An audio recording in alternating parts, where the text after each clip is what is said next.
what a lot of people I feel don't realize, and this is something that I've actually learned over the past couple of years, is that confidence is something that is worked at every single day. Once you stop going to the gym and you stop committing to those promises to yourself that really add to your quality of life, like mentally and physically, your self-esteem starts dropping, your confidence starts dropping, and it's not something that people are really mindful or aware of. People are looking to transform their lives, right?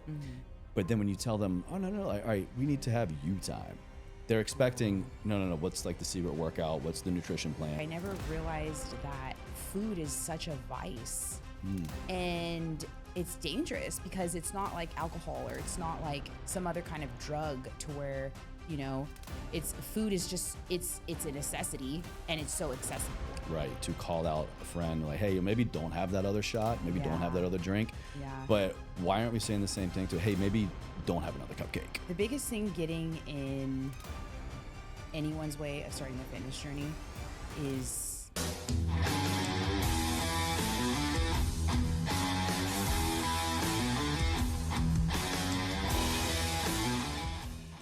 First of all, it's so good to see you. I know. It's been a minute. It's been so long. I need to come out to LA more. You are one of my, I still kind of say old school fitness friends. Yeah. You know, when I kind of trace back our history of, you know, fitness business coaching and online social media fitness content. Yeah. I mean, it's still a big part of your world, but it's just, you know, she's my fitness friend. Yeah. And now here we are in real life. I know. And you still do a lot of this. You work one-on-one, you work in a lot of different capacities, helping primarily other women in their health and fitness journey, right? Yes, I do. And I love how out of the gate, when anyone looks at your, especially social media, you really drive home a couple key factors on confidence and body composition. And you lead with confidence first. Yeah. You help women build confidence and shred fat. Why in that order? Why do you put confidence? Why do you work predominantly in confidence first? How do I long story short that question? So it's a podcast. If we can do long format. That's true. You can do a medium story. I do come to podcasts for long duration content. Because even personally for me, thinking back, starting my fitness journey like 13 years ago, what I feel most people, women, men, don't really realize before they actually get into starting their fitness journey is that it's so much more than just physical. I always say that the benefit is building a banging body, but like where the real transformation comes is your mindset and how it transforms you like inside out and builds on your confidence, not just in your body and feeling more comfortable in your skin, but also in your abilities.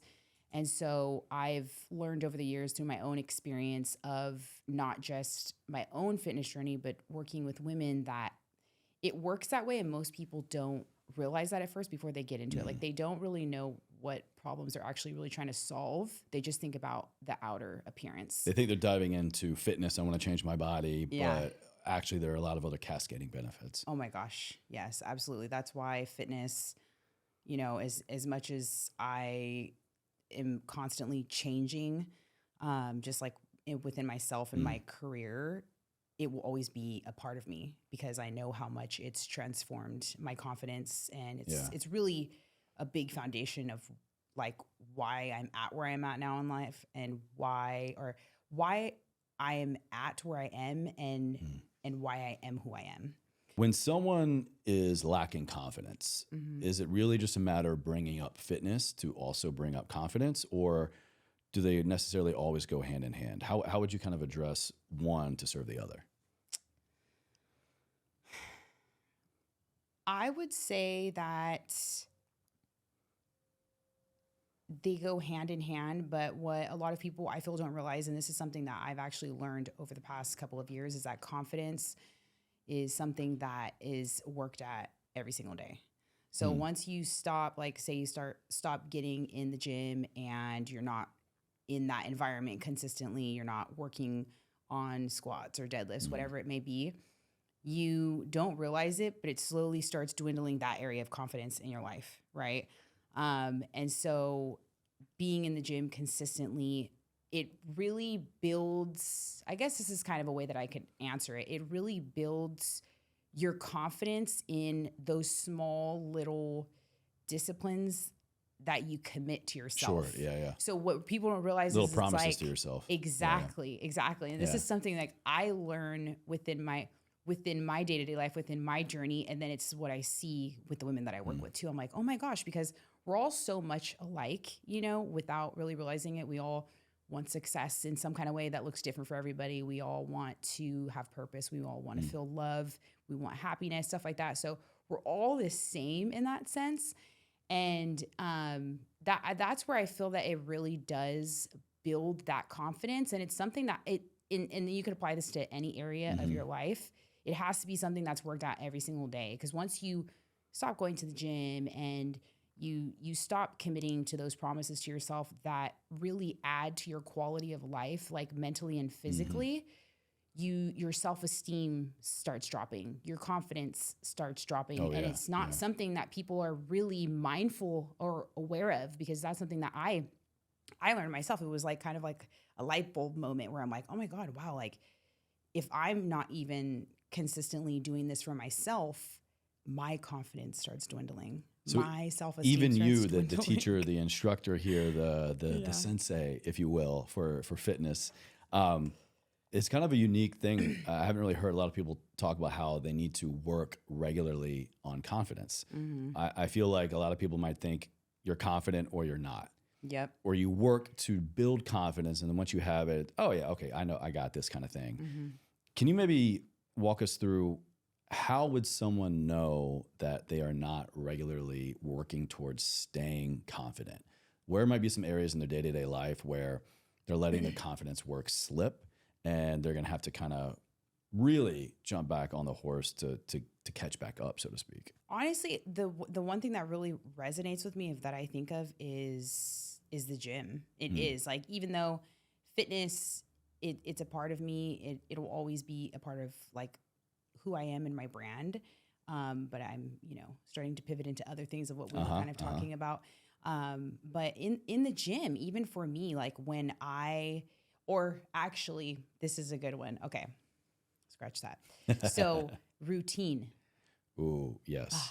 Yes. Your routine. Routine. So I just really realized this the past 2 years of how much my routine builds my confidence, and it makes me so happy. How so? Where do I start? So meaning when it really is exactly what we were talking about prior to, where keeping little promises to yourself. You don't really realize that when you don't keep little promises to yourself daily, how that will dwindle your confidence just in general. So I wake up, I get up early, I have my me time, whatever that looks like, whether it's journaling, reading my Bible, going to the gym, and then, just having that structured routine to where I'm knocking out tasks that are, like I really put a lot of value in my work, and it's something that I have to be. It's a thin line, but just having my routine in that sense of committing to those things, like my morning time, my gym time, prioritizing good sleep. Would you say, is it more so for you? Yeah.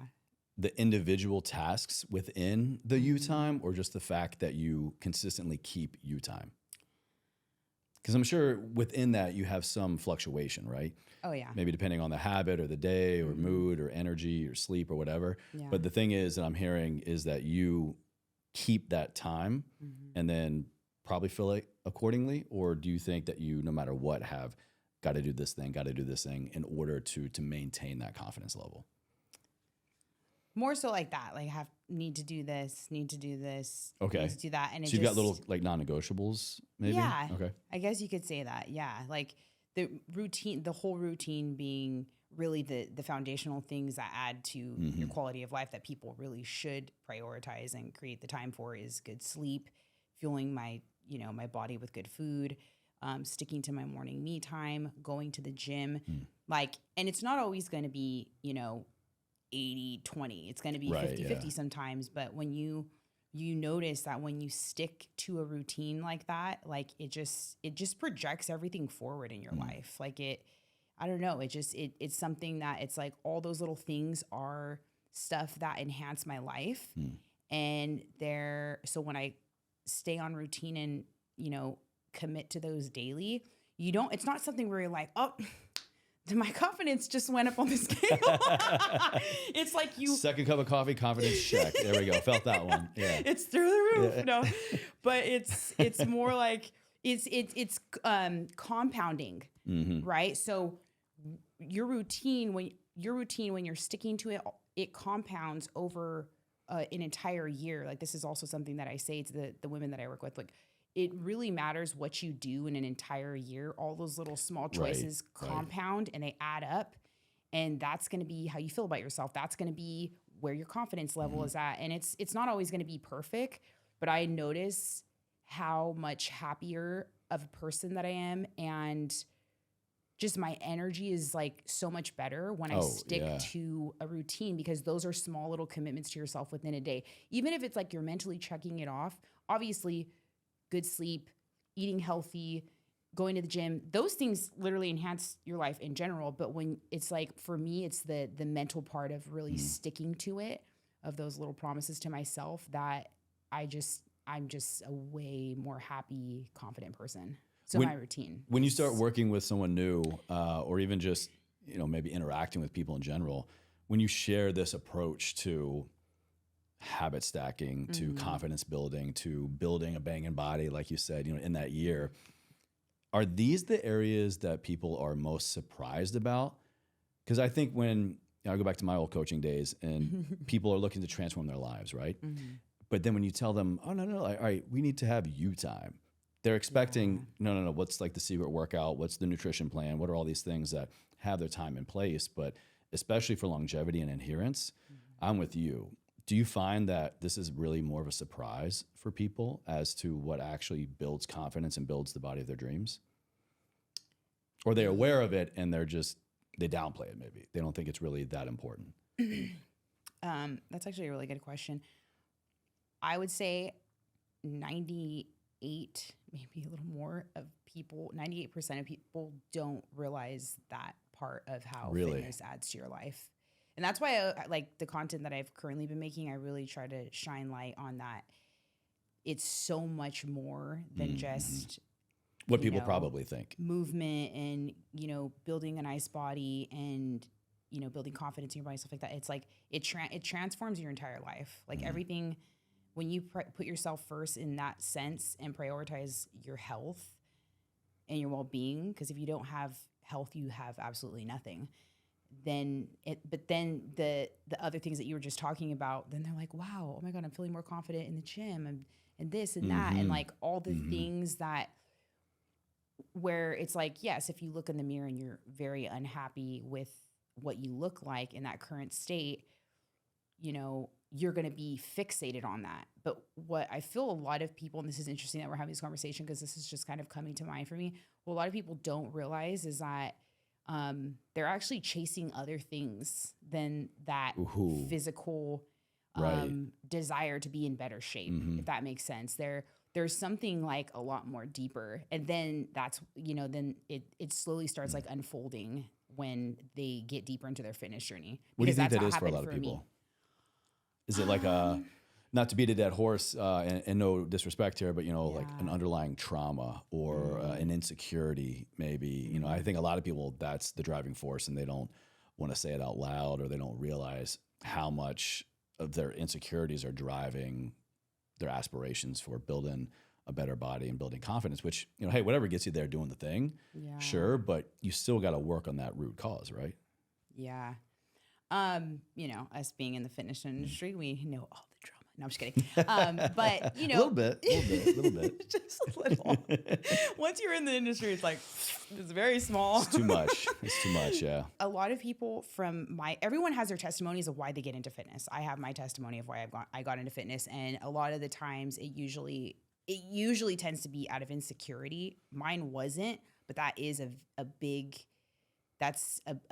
part of, a lot of very successful fitness type influencers, entrepreneurs that you see, like it drove from insecurity. And I mean, you obviously working on your outer appearance, it enhances your confidence and stuff like that. But other things that if you're trying to find fulfillment or fill that hole of whatever it is that you don't know that's necessarily, you're wanting to find something to fill it with, that can only go so far with your fitness journey. It's not gonna, and everyone has their trauma. Everybody has their childhood trauma. And, we all have our stuff to work through. We all have the stuff that surfaces when you get older and you're like, what? Like, so I was just, trying to hit a PR in the gym. Why are all these childhood memories coming flooding back up? Exactly. Like, oh, this is why I'm trying to be strong. Like, oh, damn. Okay. All right. Thanks, Dad.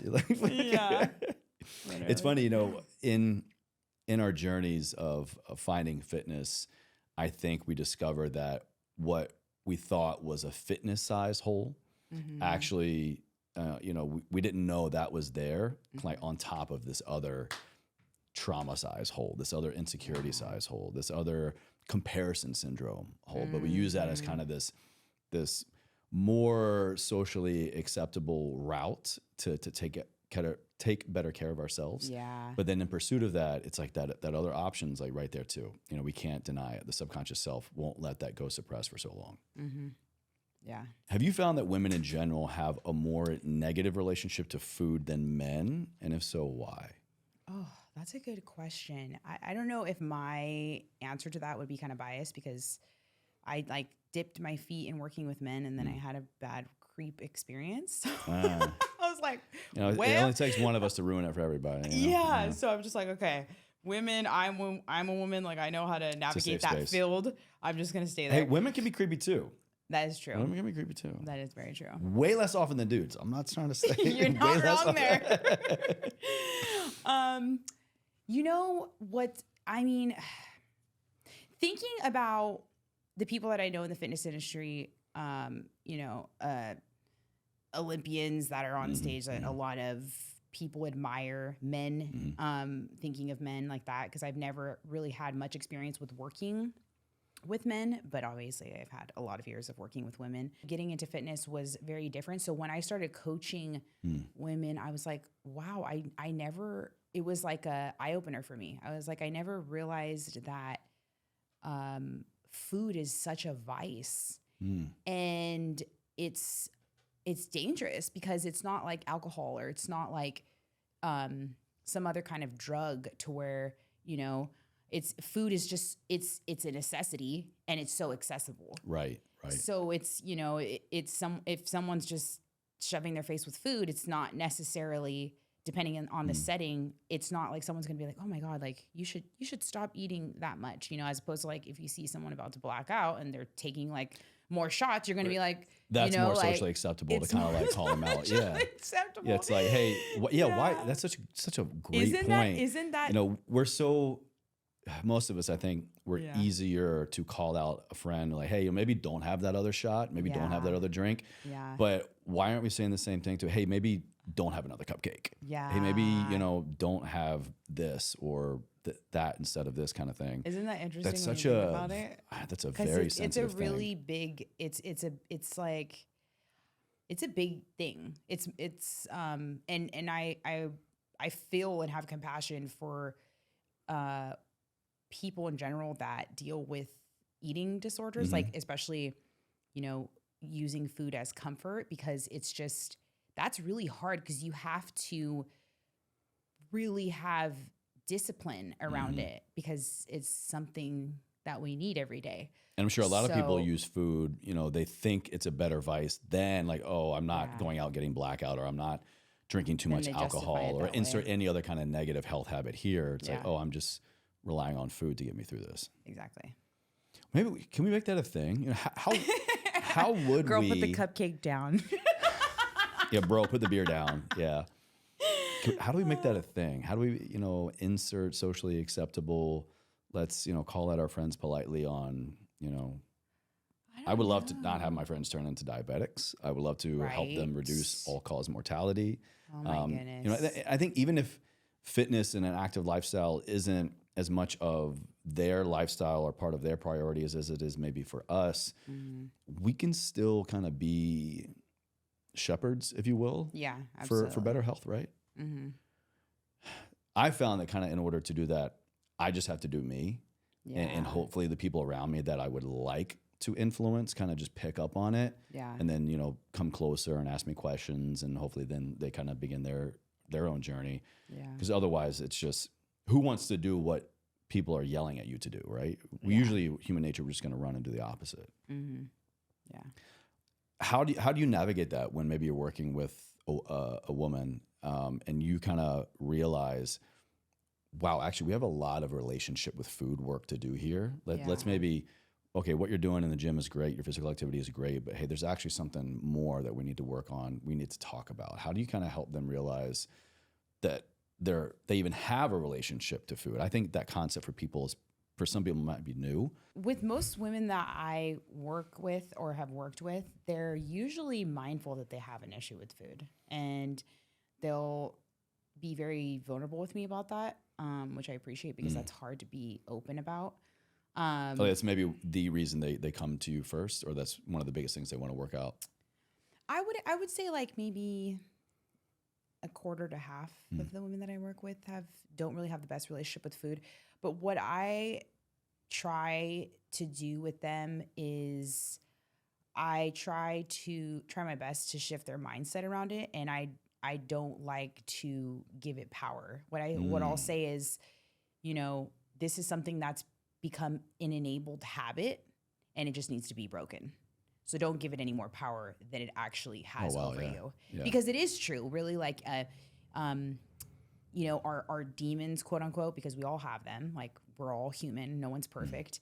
Don't give it more power than it already has had in your life. So it's just really working diligently towards, you know, removing things out of your environment, removing yourself out of certain environments that trigger those things for you, until you start working up that, like, compounding that confidence in yourself to be able to be disciplined enough to say, no, I'm not gonna, if it's something food related, I'm not gonna eat the whole plate of this, or I'm, you know, whatever it is for you, whatever your vice is, it's don't give it more power than it should. It's just a habit that needs to be broken, because a lot of the times I feel the things that we face that are strongholds, I guess you could say, we give them more power than we should, you know?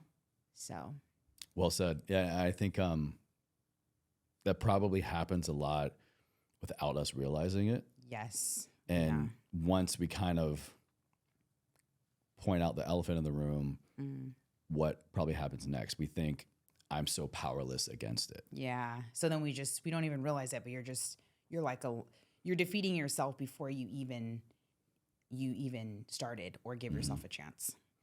Not anymore. Not anymore. That's for damn sure. To kind of wrap up this little, you know, fitness section here, because you're doing so many other amazing things in the world. What do you think is the biggest obstacle facing most women right now when it comes to having the body of their dreams that maybe we haven't already covered? I think confidence is huge. Yes. Relationship with food is huge. Yeah. What else? Is there another common denominator that you see, or maybe something you kind of hypothesize? So the biggest thing getting in anyone's way of starting their fitness journey is themselves, literally.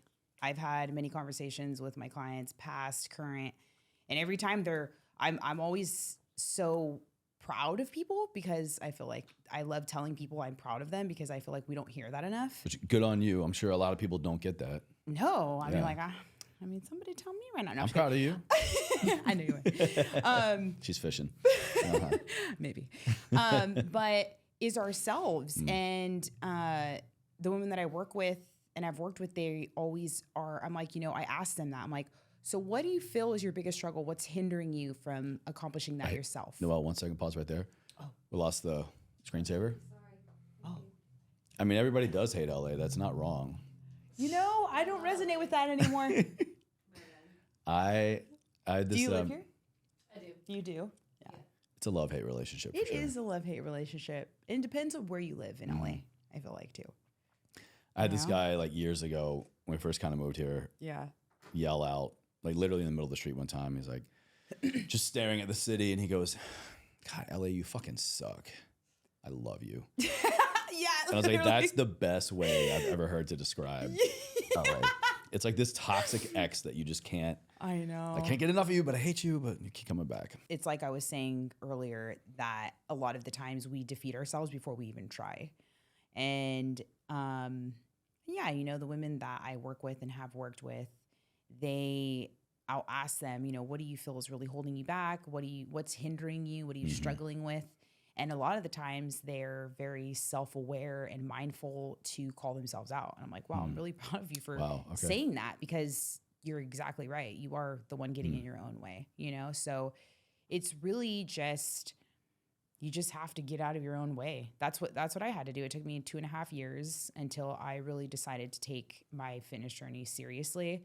And I invested in a coach because I wouldn't have gotten anywhere if I didn't. But it took me 2.5 years to realize that. I was just like, what am I doing? Like, I'm coming to the gym. I'm half-assing my nutrition. So you're like, start, stop. Yeah, and then really I would fully committing. No, and I would like party on the weekends, and then I wasn't making any progress. And then I was like, I wasn't sitting there wondering why, because I knew exactly what I was doing. I was shooting myself in the foot. And so I was like, you know what? I have potential in this.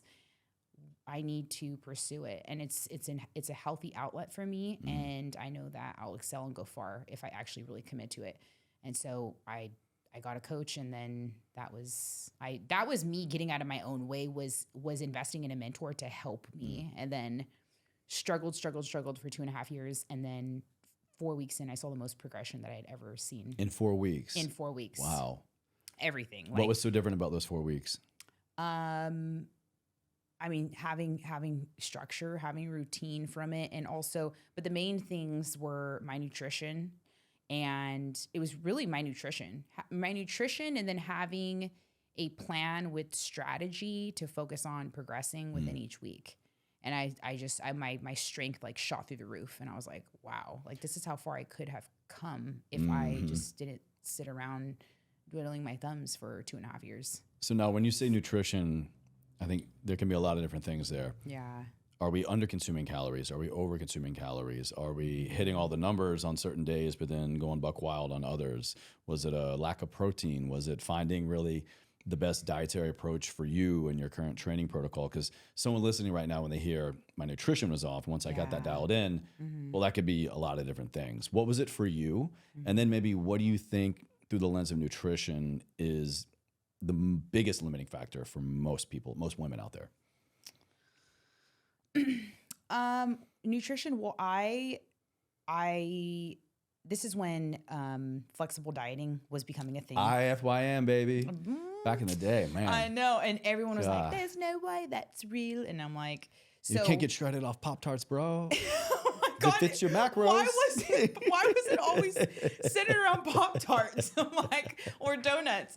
But I started counting macros because I got taught that from my coach. And macros, by the way, for everybody, if you don't know, yes, macronutrients, fat, protein, carbs, technically sugars and alcohols as well. But really, instead of looking at the total calories you're eating for the day, you're hitting specific numbers in grams usually for fat, protein, carb. Yes. Yeah. And I just renewed my health coaching certification, so all this.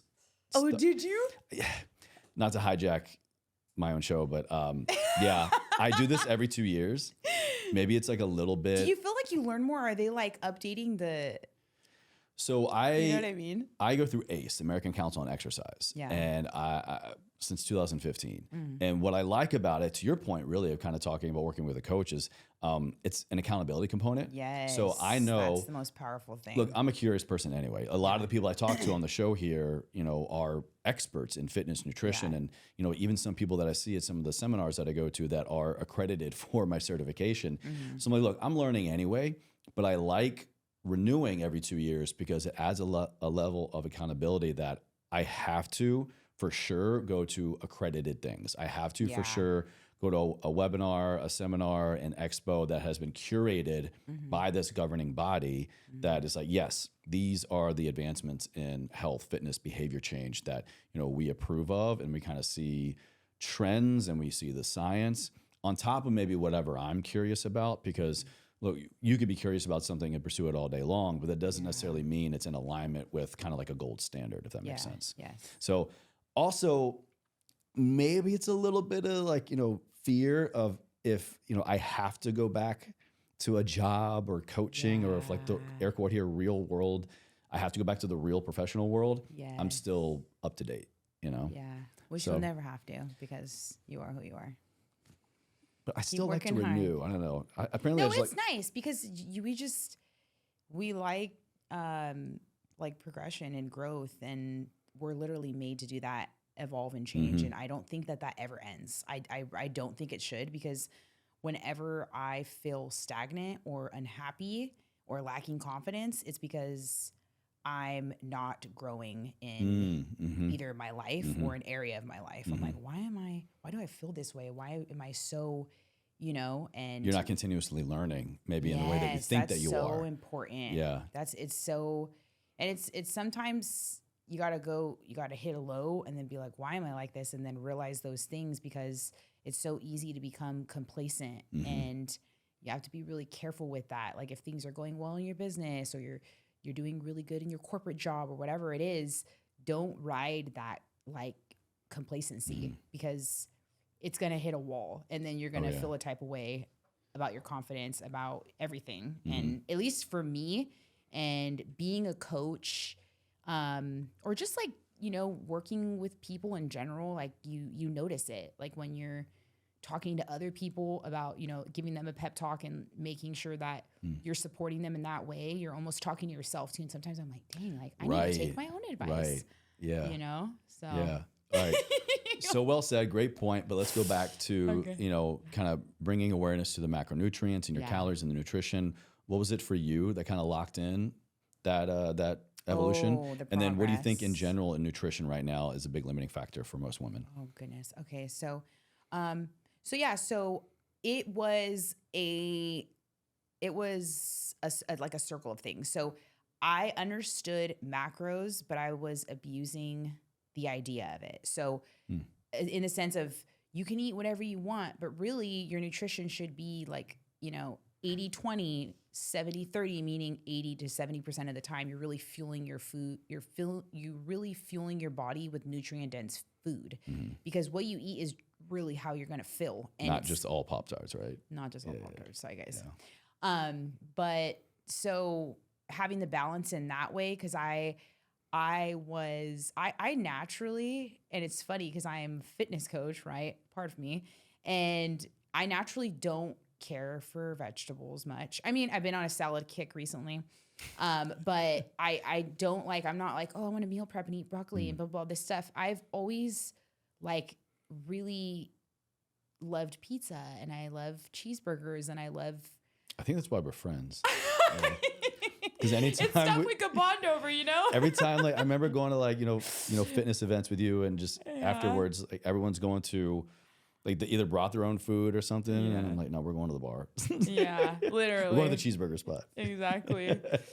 But yeah, fueling your body in that way, and then also the big thing that really made a huge difference in the 4 weeks of when I have first started with a coach was my protein intake.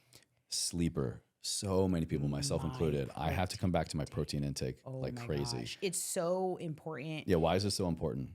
It's the building blocks for everything, not just if you're someone who's in the gym consistently breaking down muscle that needs to, recovery and rebuilding and stuff like that, and building. It's just so crucial for longevity of life and everything. Like it replenishes our hair, our skin, our nails. And I realized when I started actually tracking how much protein I was eating maybe 50 grams a day. So, okay. So then that's nothing. Nothing. For even just someone who's not regularly strength training or exercising, that's why I'd be willing to bet in 4 weeks, if anybody if they're doing their thing and they're half-assing things, if you go 4 weeks consistently hitting the right amount of protein for your activity you feel it level, and see the difference. oof, Yeah, you feel it big and you'll time. see it. Like Yeah. it's. I mean, all macronutrients are important. They all work together to help our bodies function correctly and as they should. But protein's like vital for anyone who, like, just like you were saying, even if you aren't in the gym, which everybody should be, but even if you aren't, it's so foundational for health. Do you think that's also a big overlooked factor for most women when they're looking at nutrition? Something that maybe they're missing the mark on is, hey, actually go back and look at your protein. Yes. And and this was me at the beginning of my fitness journey too, is protein is one of the macros out of the 3 that you have to go out of your way to get in.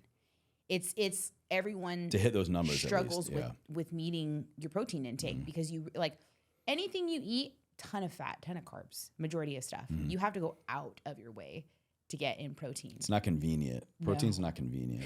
No, it's not.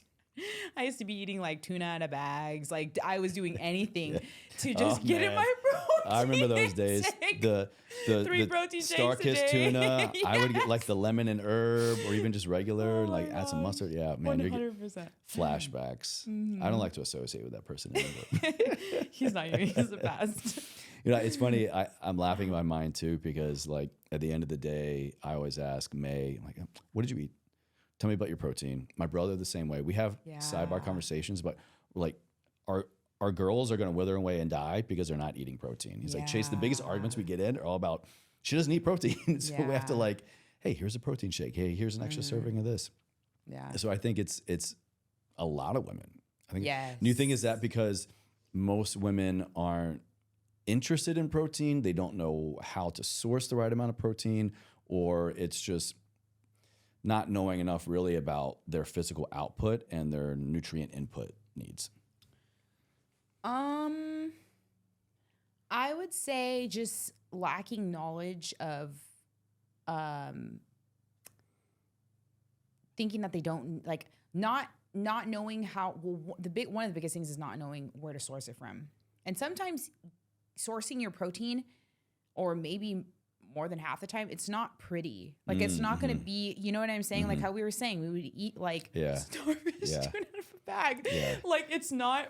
And I tried to explain that. I'm like, getting in your protein intake is, it can be challenging, and it's not going to be pretty, you know, because I think people think it's supposed to be like, oh, like this, you know, beautiful dish, and it's so aesthetically whatever pleasing, but it's like, no, like, you're eating tuna out of a can. You're eating, you know, my nutrition quality has gone up from that, but just meaning, and that's, I think, definitely knowing how to source it, you know, because even for myself, sometimes I'm like, how am I gonna? Even me, still, like 12 years later of starting my fitness journey, I struggle with my protein intake on a daily basis, unless I'm meal prepping, and, you know, and even that, sometimes it's not pretty how you get in your protein, but it's essential. Just got to get it done. Get it done, fam. Yeah. Well, I'd like to shift gears a little bit outside of the health and fitness world. Yes. You're someone who, I would say, content creator. You do a lot of different platforms, a lot of different things, and you really put yourself out there. You know, you share a lot, in my opinion, that works well for a coach, someone like yourself. You work predominantly with women, helping them transform their confidence and their bodies, and you share examples of where you're succeeding, but also where you're struggling in confidence and struggling with your workouts in your life. How did this come about? You know, being vulnerable online and kind of sharing more than the highlight reel. It's either really well done, which yours is, or I think a lot of people smell bullshit and it seems forced and cringe and not authentic. But how do you know what to share in your personal life online that is authentic, that is genuine, that you feel is going to help somebody out there?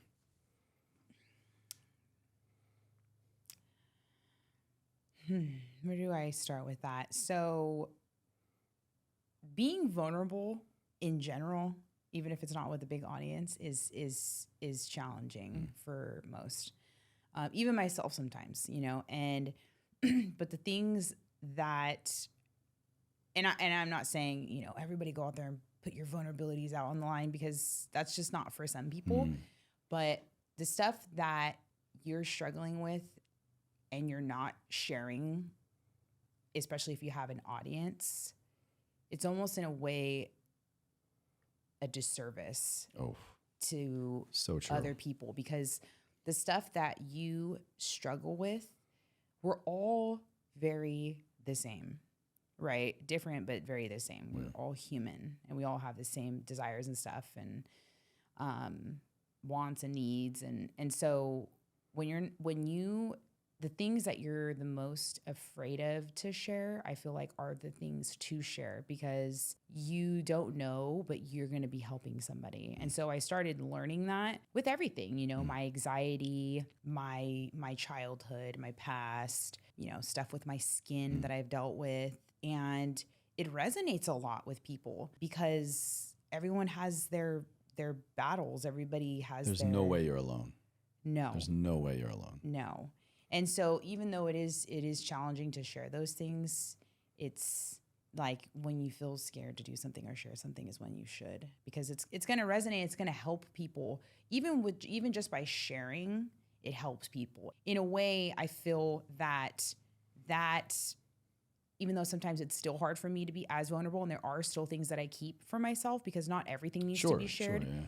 but it makes me human to people, because we tend to, even myself, put people with platforms on pedestals, but we're just as human. We have our stuff that we face and our demons and our battles and stuff. And so when you share those things, it makes you less intimidating to others, and it really hits home with certain things that you share of your insecurities or being vulnerable, and people feel like they connect with you, and so it almost gives them this like trust factor, sort of, I feel, so but I do like to share those things because insecurities and things like that for me that I've shared, my fitness journey really shifted those things for me too.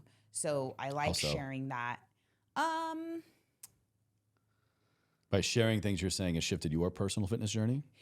No, like sharing my insecurities of, anxiety or lacking confidence. Yeah, my fitness journey definitely built a lot on those, or anxiety, meaning it helped build confidence in areas that maybe have anxiety towards, But yeah, when you share your vulnerabilities and insecurities, it makes you relatable, and there's going to be a lot of people that resonate, and you're helping people by doing that. So I think using social media, like the way you're talking about, is a fantastic approach. Yeah. And I'm sure you can relate. I feel like not only by being more vulnerable and sharing things that we're struggling with, like you, me, the poster, the content creator, the random person online, you're going to help another person, whether you realize it or not. But how often do we help ourselves in the process? It's like this unique mirror, saying things out loud, making it public, putting it online, that just adds a whole nother level of accountability of like, wow, like I didn't know I cared so much about this thing to make a post about it. But yeah, here I am talking about it, and hopefully it's going to help somebody else, but ultimately it should be helping us, right? Yeah. Speaking of social media, what do you think right now is the biggest advantage with social media for someone looking to transform their life, to build more confidence, to change their body? How can they go about really using social media in the right way? Because there's a lot of information, but a lot of misinformation. Social media is it's a double-edged sword, and it's amazing because we have so many things at our fingertips to teach ourselves, to become knowledgeable about, to enhance our lives, to enhance our health.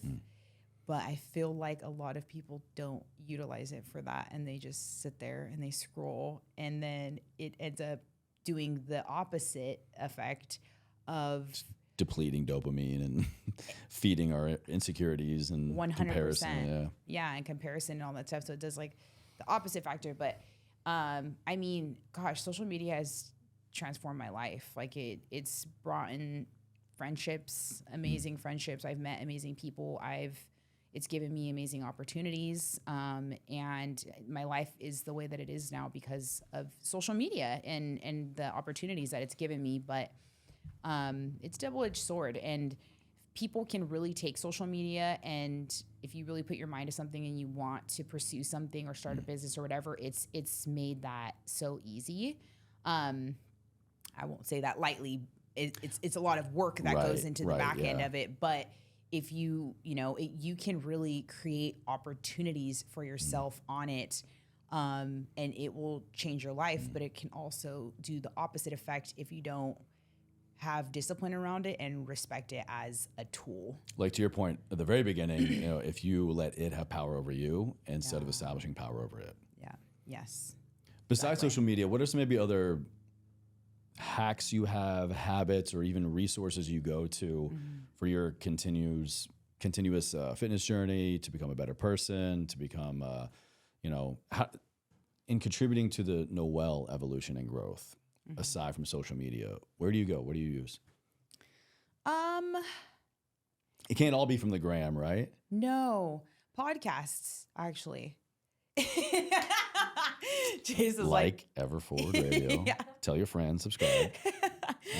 Podcasts, really. I went on this spree of self-development. I think this was like right around the time that like we knew each other and just, so sometimes it's like I would literally be having podcasts throughout my entire day, just multitasking, doing other things. Podcast became your new personality trait.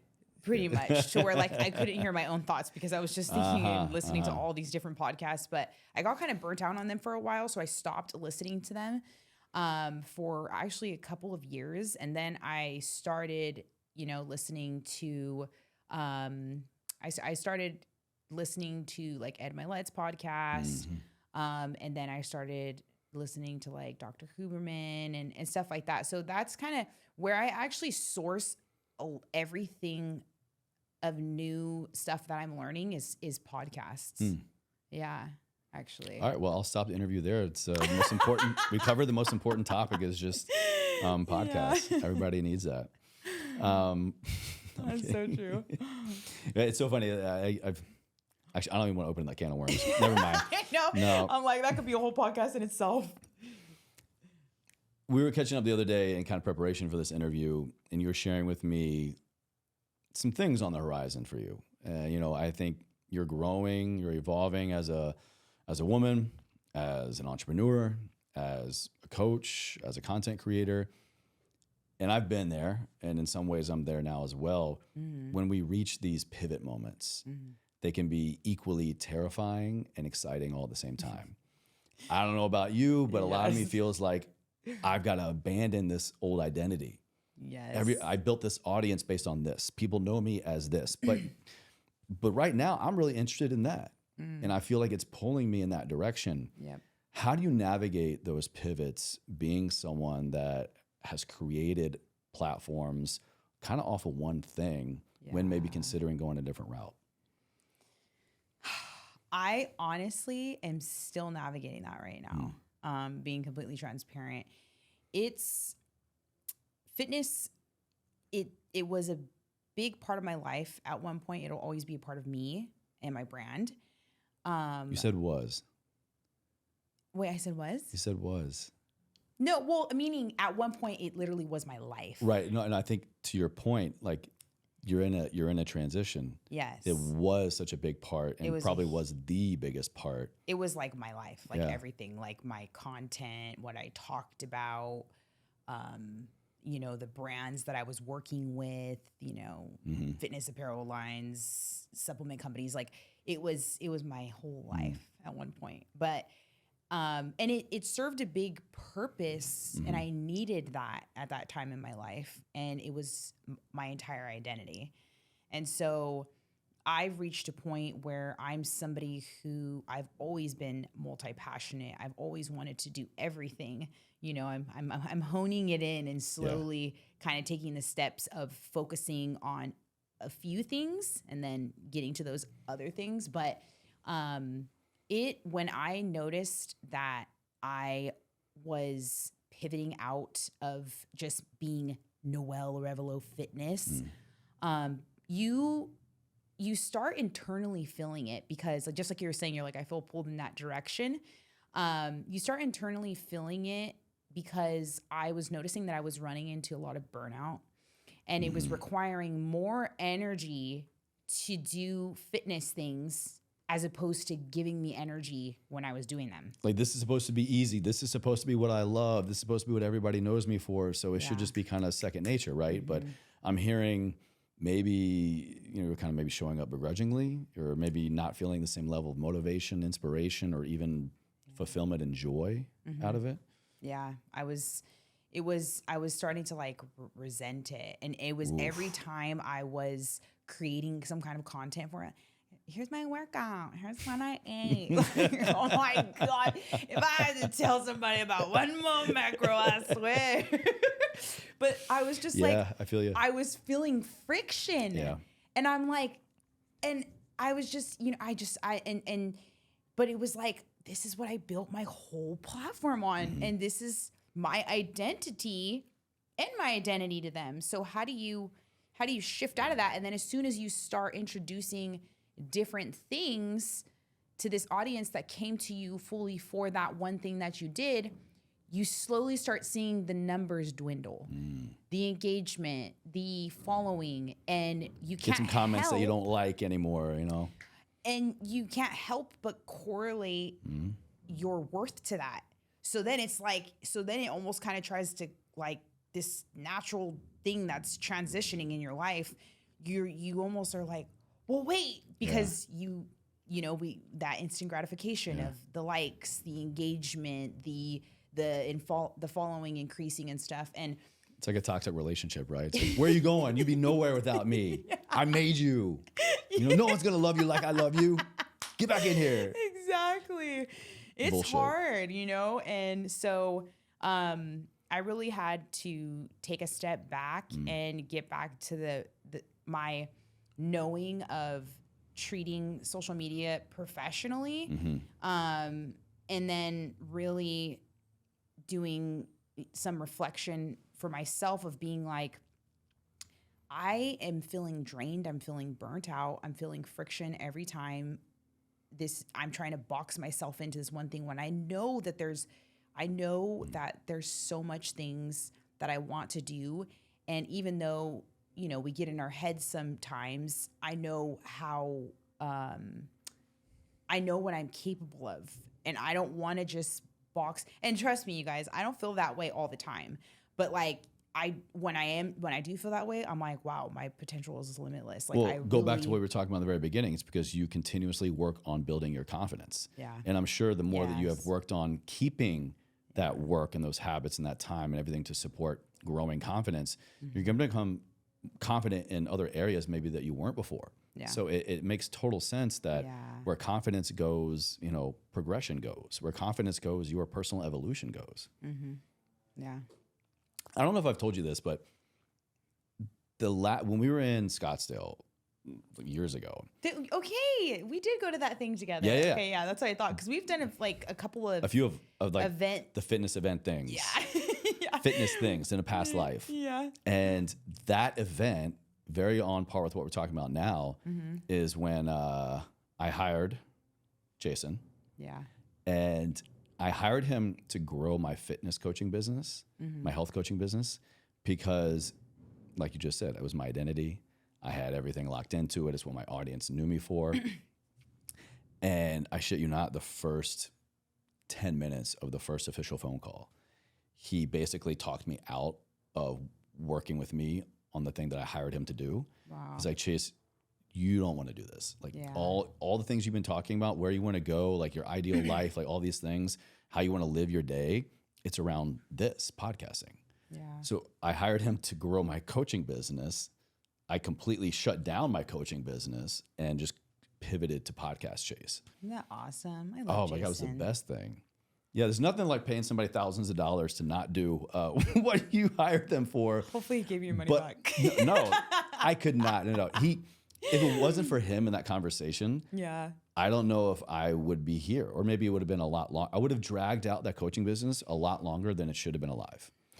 I was showing up the same way. I was like, oh my God, if I have to, Yes. like, I love these people, but like, if I have to have one more check-in or one more this, and one then more it's that. like you get in your head too. You're like, oh, I should be grateful and I should have gratitude because Mm-hmm. and then it's like this Yeah. loophole. Like, And I was there, but you know, thanks to saying it out loud finally and Yeah. saying it to somebody that could respectfully mirror it back, he called me out and he's like, Chase, we're not doing that. He's like, no, we're going to do this. So yeah, Jason, keep my money because you put me on my path where I am now. Yeah. So how are you navigating this transition? Are you currently, and you don't have to say what, but if you are going through a transition right now, you feel like a pull to something else, what are you actively doing to, what's the best way to say this? What are you actively doing to step into that and explore it fully to see where and how you want to navigate? How do I answer that question? So, as I was saying earlier, I am a multi-passionate person, and that could also be a double-edged sword because you're like, I want to do everything, but I love everything. I don't want to do it all. That's not the most optimal way to do things. I mean, for me, I'm still navigating it. By the way, a lot of the times, people that you follow or people that you put on pedestals, a lot of the times they're figuring it out as they go, right? So I'm navigating. Jay's like, this is my first podcast. I don't even know what I'm doing right now. Seriously, yeah. But I'm just like rebranding in general. Fitness will always be a part of me, and I want to optimize it because I know what it's done for my life, and I know it actually genuinely helps people. But I do want to eventually shift out of that in the full way that I'm doing it now.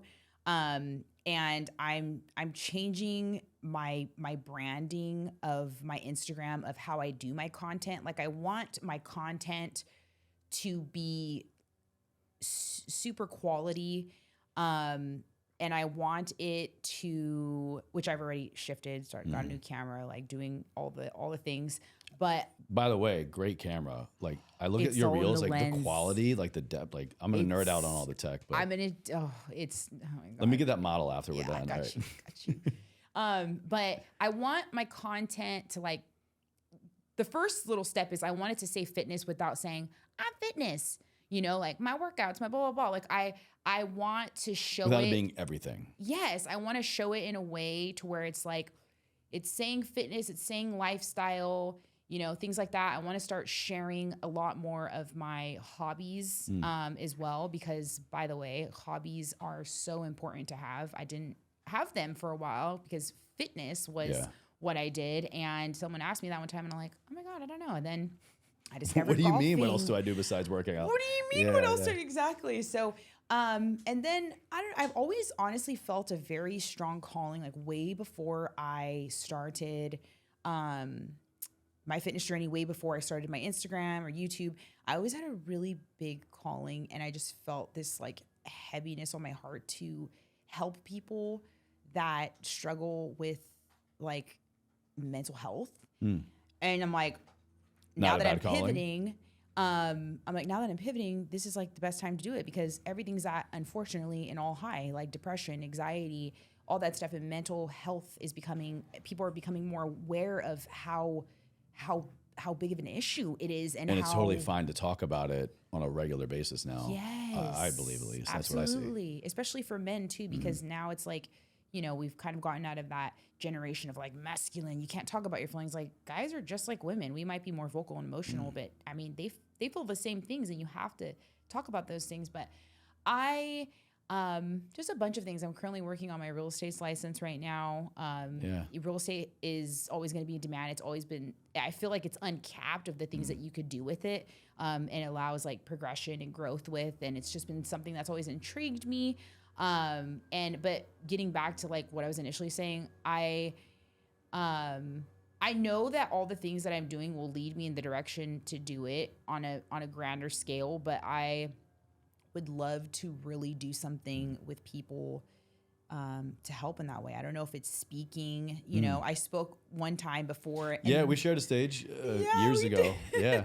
And then I was like, maybe this is not what I want to do, because I thought that I wanted to speak. I thought that I wanted, you know, and I do have a very powerful story, and I feel that the reason why I have this this background and this story and the reason why I have a platform, I don't think it's coincidence. I think that God orchestrated it all because it's something that needs to be shared more. And it can only be you. Yes. And it's, so I don't know. I'm still navigating it. I'm just rebranding in general on my Instagram, working on my real estate license.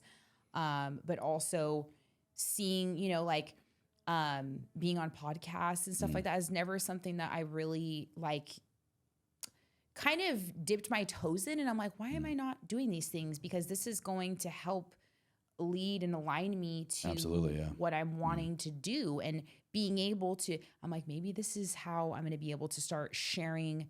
Maybe speaking isn't what I want to do. Maybe it's just starting a podcast or being on podcasts and sharing like stuff that will help people, and starting and, you know, taking baby steps in that sense to see if that's what's going to lead me in that direction, because things will come up for me to where I'm like, okay, this is not what I thought that I wanted to do, but maybe this could be it, you know? So, helping people in that way on like a way grander scale, because I feel like my story is meant for that. I feel like my life was curated and sculpted and worked out exactly how it was, and all the things that I faced, they all make sense now, because I'm like, maybe I need to be sharing this. Maybe that's why. So I don't know if that necessarily answered that question. See, I told you I'm still navigating. No, it does. And what I'm hearing out of your story there and what you're exploring, and I think is so important for the listener, is you are allowing exploration to happen. Yes. I think for many of us, whether it's, you know, getting in or getting out of a relationship, staying in or changing jobs or exploring a side hustle, we have a lot of this curiosity. We have a lot of this wonderment about what could be, and not in just like a grass is always greener approach. It's really like, I feel pulled. I feel there's some part of this world that is calling me. There's some part of that world that is calling me. It might not be where I need to go and stay, but there's a part of that world that I need to go explore with myself, because I need to figure that out and take it with me to the next world. I need to figure this out, take it to the next job, take it to the next relationship, take it to my next pivot in social media. I think most of us are not allowing that play, that exploration time and space. But also remembering, like you said, this might not be the thing, but I do know that there's a component of it that is calling me. Yes. That was a perfect way of putting it. Yeah, and I feel that we don't do that enough, allow ourselves to explore, because we're so wrapped up in these identities, and that's really where someone just continues to exist and they're not actually living. So true. When you're allowing yourself to stay in that box, when you're allowing yourself to not break out and explore other things, it's a disservice to your life, because you feel it within, like just like you're saying, you feel pulled to it. Yeah. I'm like, well, yeah, you know. So, well, you kind of hinted at it, and I do know your story. Yeah. And it's a very worthwhile one to hear again for myself and for the first time from my audience. So, take us back to Noel origins. You know, you've talked about a lot of things. It's been a long time since I've shared this story. So well, this is why we're here. Welcome to long format content. Long story short, I don't know how. You've hinted at some things, you know, things that you feel that you're called to do now, and only because of parts of your story, you know, it's kind of feeding into your aspirations now, and how you found fitness to kind of like guide you through that time as well. Where did all this come from? Okay, so once upon a time. No, I'm just kidding. So I grew up in a very toxic household. And I didn't realize all this until way later, when I had to unlearn a lot of things, and I had to do a lot of healing, and I'm still on that healing journey. And I feel like healing is also another thing that is, I don't think it ever really stops. I don't think so either. It doesn't. I don't think it does. And, it's kind of like freeing, like embracing that, because it's so true, you know? So, but, I grew up in a very toxic home, and what do you mean by that? My parents had, bless their souls, they're both alive and healthy, and I have relationships with both of them now. But they they had a very abusive relationship, mostly verbally. Between the two of them? Yeah. Mostly verbally, and like sometimes here and there, like physical. And I was one of four. So we were a big family. I was the baby. So there was constant just chaos going on in my house. And that was normal to me. I thought that was normal, like. Well, all of us growing up, whatever's happening, good, bad, neutral, that is our norm. That is. We don't know any other reality. No. Yeah. Or to compare to. So it's like, oh, that's just normal, Oh yeah, mom and dad just, having a brawl, that's normal. See, you guys, you could heal from it. Don't interrupt them. They love each other, I think. Now I can laugh about it. No, but and so there was a lot of that going on. And now that I think back on it too, like I experienced a lot of like verbal abuse and that was normal, right? So stuff that definitely impacted my worth and my confidence. Never physical, but just, sometimes verbal, I've realized, can be way more detrimental than physical. Like, yeah, you get slapped, maybe you'll get a bruise, but stuff that you hear, it gets really ingrained in your head, and you have to unlearn things, and you have to work at that diligently, or else it will surface in your life and show up in patterns, and it did. And so, my mom, she struggled with a drug addiction, and so that was something that was always present in my life. My dad just... Like you remember this. Yeah. And my dad was, the breadwinner. It was like more of that, like, like kind of coming out of that part of like, whatever. Like my dad was, that was his thing. And so he just wasn't really present and definitely not emotionally present. And so by the time I was 13, I just was kind of going back and forth because they were always like legally separated at a certain point. And then I would go back and forth and live with them. And then they finally divorced. And so then I just went and I like lived with one of my girlfriends because we were always constantly changing schools because of the back and forthness. And so it was a lot. And I remember that I was going to high school and I'm like, I'm not going to move. I'm going to stay here at this high school and I'm going to stay here all 4 years and I'm going to have a group of friends and I'm not going to be the new kid anymore and I'm going to graduate from here. And so I made that decision for myself and I did. And I ended up living with one of my girlfriends all through high school. And I just wasn't really talking to my mom, my dad. So at this point you were more or less separated from your family. Oh, completely. Yeah. This was probably when I was, like 13, 14. Wow. Wow. Sounds like the first promise you ever made to yourself. Yeah. Yeah. I know. When I said that too, I was like, dang, that's when that's a big decision that probably really shifted the trajectory of my life. Has to be. Yeah. Yeah. So you were just on your own. You made this promise to yourself to separate yourself from this environment that you recognized, I can't be a part of this. Yeah. And I thank God for it is I've always had that, I don't know what exactly it is. Like I've always had self-awareness to know that I shouldn't be in these environments. I don't like how they make me feel because sometimes people, especially when you're young, you don't really have much mindfulness or self-awareness. You'll just stay and linger and that's whatever. It's normal. But I always had this feeling of, I don't want to feel this way. I shouldn't, this is not right. This isn't, I need to remove myself from this because this isn't healthy. So then I was out on my own by 14 and then I developed like a really bad relationship with alcohol. And I didn't realize that it was because I was suppressing everything, my abandonment issues, the environment that I was raised in. And I, was just blacking out every weekend thinking that was normal. I just always felt very heavy hearted. I was miserable. Honestly, I was so unhappy. And these are heavy ways to feel in high school. Now that I'm thinking back at that age, I was so young. Being a teenager is hard enough on top of all this, like holy hell. And then not having like that support system from a family or parents that really help you navigate those times when you're having challenging times. It was like I was raising myself.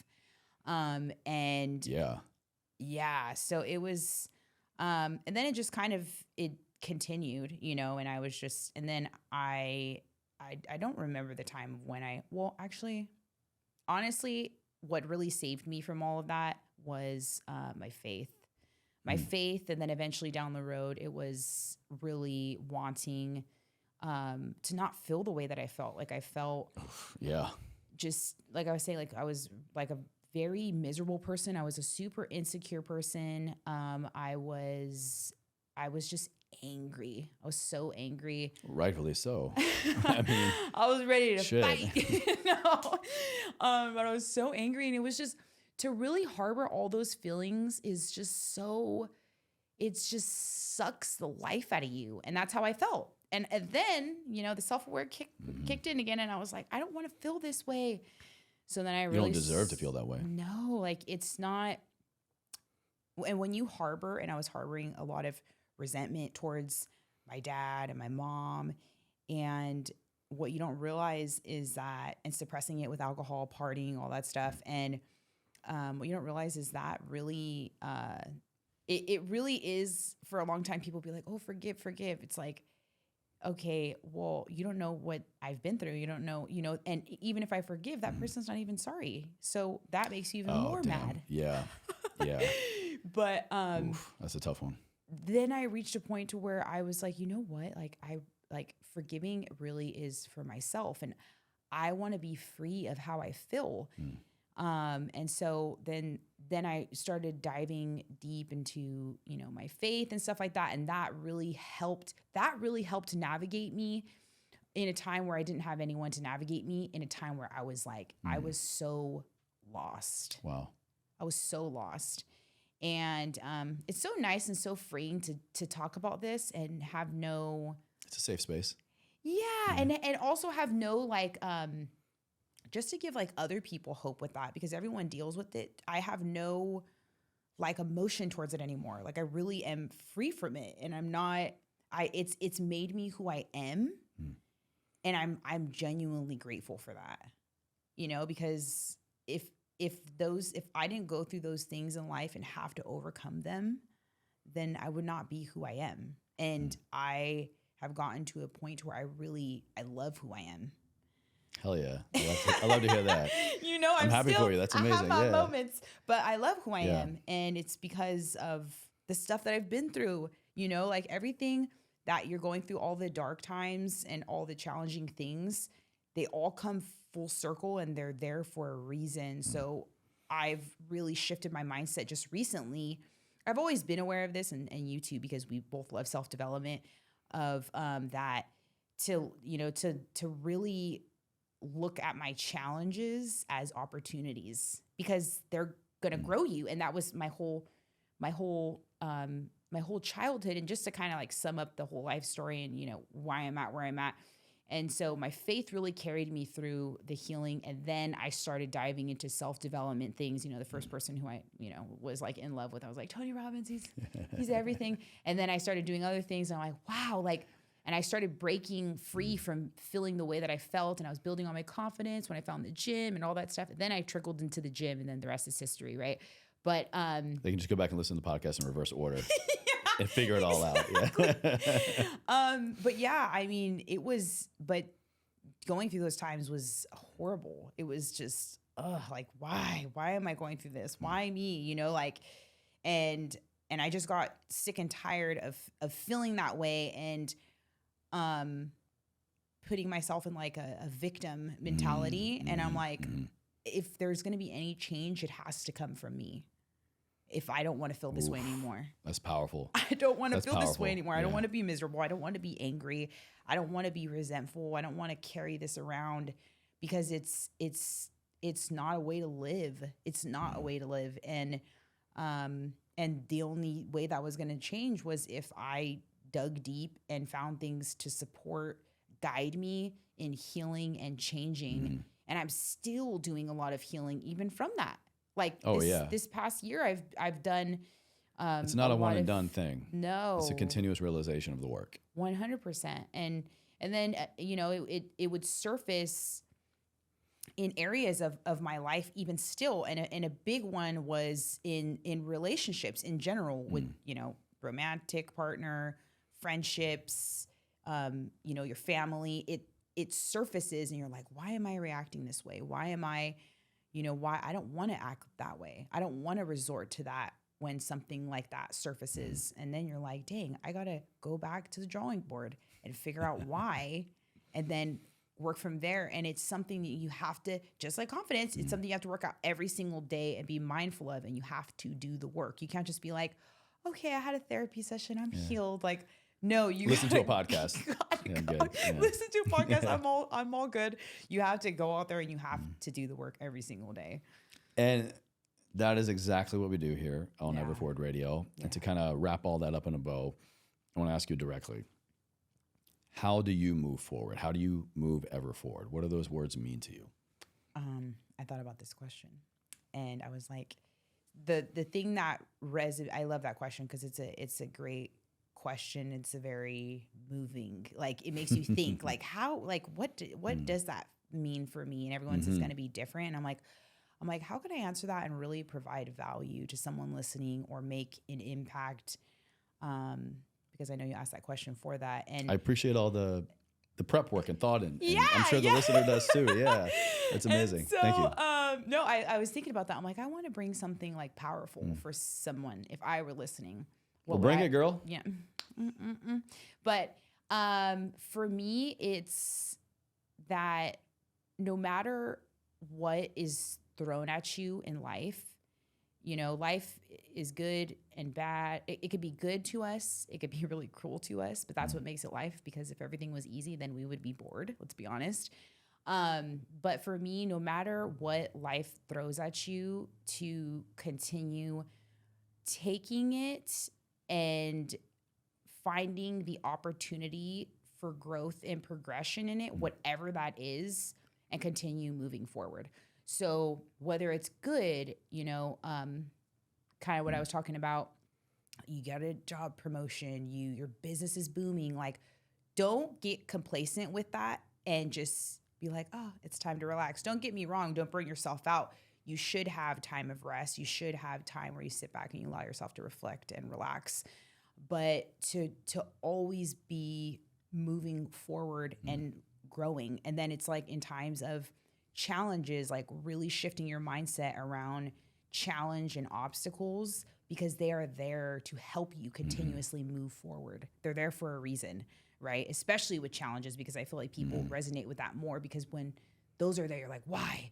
But it's because they're there to grow you and to stretch you as a person and to continue having you move ever forward. Ooh, mic drop. I love it. Water bottle drop. There's never a right or wrong answer. I say, I really do appreciate that, that preparation and thought into that answer. Yeah. And that's the whole reason why we're here, is because you embody it, you live it, and you got such a wild story, such a unique story that has put you on the map and brought you here. And not only that, this other kind of component to why, I look for certain people on the show is you didn't stop there. Yeah. Like you kind of figured your shit out a little bit. You went through your shit. You got the gratitude, you got the confidence, you applied yourself, you evolved yourself, but you shared it with others. And I think that's the other big component to living a life ever forward is you got to figure that out on your own for yourself and for your life. But the next best part is sharing that with others, sharing your mistakes, your lessons, whether that's in your local community, online, whatever, it's paying it forward so that others can move ever forward as well. Yeah, I love that. Well, Noel, I love you, girl. It's good to see you. Love you, I know. Got to get you back up here in LA more often. I know. And when I'm down in OC, I got to hit you up more too. Yes, you do. Please, honestly, seriously. I messed up. I know it's probably like, I know you guys have your, your time with your parents and stuff, but like, it would be nice to like go and see. Absolutely. See a wifey too. Let's do the things. Yeah. Let's do the things. But where can everybody go right now to connect with you, learn more about you? What do you got going on most in the world right now?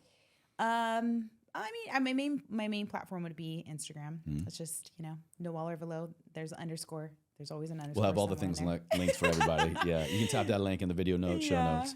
YouTube, Instagram and YouTube would be like my main platforms. So just Noel Arevalo. Well, thank you. Yeah. Thank you.